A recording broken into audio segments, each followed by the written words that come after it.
තෙරුවන් සරණයි. අද අපි ඉන්නේ පද්මලෙන් ආරණ්‍ය සේනාසනයේ. මෙම ආරණ්‍ය සේනාසනයේ පිහිටා ඇත්තේ ගණේ වල්පොලට ආසන්නව. ලෙකිරාව ගණේ වල්පොල ප්‍රධාන පාරෙන් හැරී මීටර් 500ක් පමණ ඇතුල් පාරේ අවසානයේ තමයි මෙම ආරණ්‍ය සේනාසනයේ පිහිටා ඇත්තේ. ප්‍රධාන පාරට ඉතා ළංව ඇති ආරණ්‍ය සේනාසනයක් ලෙස අපිට මෙම ආරණ්‍ය සේනාසනය දැක්විය හැකියි. පොදු ප්‍රවාහන සේවාවල වලින් සහ තම පුද්ගලික වාහනවල වලින් ඉතා පහසුවෙන් ළඟා විය හැකි ස්ථානයක් ලෙස මෙම ආරණ්‍ය සේනාසනය දැක්විය හැකියි. දැන් අපි ධර්මශාලාව තියෙන ප්‍රදේශයේ පසු කරමින් ආරණ්‍ය ඇතුළට යනවා. එහිදී ඔයගලන්ට පේනවා ඇති වම් අත පැත්තේ චෛත්‍යයක් ගොඩනැගීමට කටයුතු සම්පාදනය කරමින් පවතිනවා. ඒ ඉදිකිරීම් කටයුත්තෙන් ක්‍රමක්‍රමයෙන් කෙරීගෙන යන බව තමයි අපිට පේන්න තියෙන්නේ. එයින් ඉදිරියට යනකොට අපිට ඒ ස්වභාවික පරිසරය දකින්න පුළුවන්.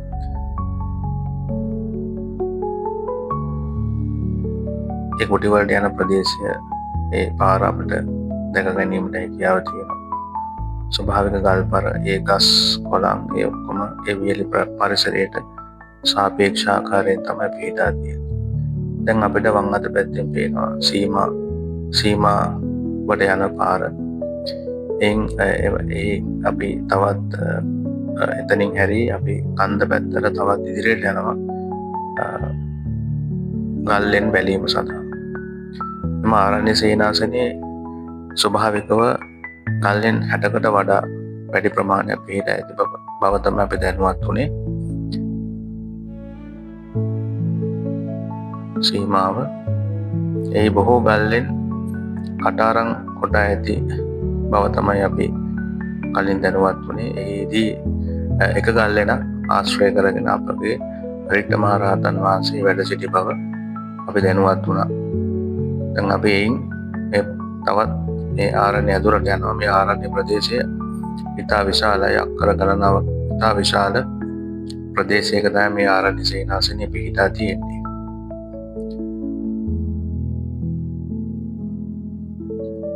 දැන් අපිට හම්බ වෙනවා කටාරම් කොටපු ගල් කුටියක්. ඉතින් ගල් යටද පිහිටා තියෙන නිසා බොහෝ සිසිලසක් මේ අභ්‍යන්තරයේ තියෙන බව අපට පැහැදිලි.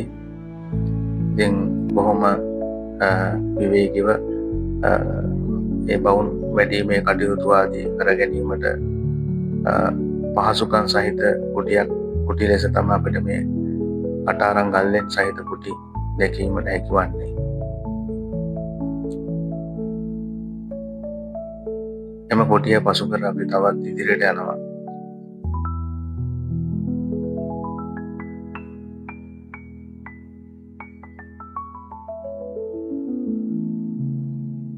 යනකොට තවත් ඒ වගේ කටාරම් කොටපු ගල් කුටි කීපයක් අපිට දැක ගන්න පුළුවන්කම තියෙනවා. එතනින් අපි නැවත එය පසු කරමින් කන්ද ඉහළට අපි ක්‍රමක්‍රමයෙන් පැමිණියා. මේ දැන් ඉන්නේ අපි කන්දේ යම් මට්ටමක උස් ස්ථානයක. එහිදීත් අපිට එක කටාරම් ගල් කුටියක් දැක ගැනීමට හැකියාව තියෙනවා.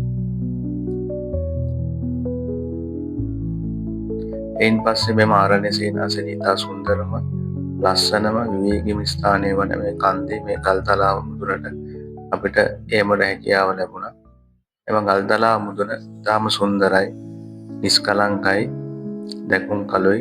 ඉතින් අපි ආරාධනා කරනවා ඔබ සියලු දෙනාට ඒ ප්‍රදේශයන් වලින් බැතිමතුන්ට සහ ඒ අනුරාධපුර ආදී පූජා නගරවල බැලීම සඳහා බැතිමතුන්ට මේ ස්ථානයට ඇවිල්ලා එම ස්ථානයේ දැක බලා නරඹා සිත් පහදවා ගන්නා ලෙස කියලා.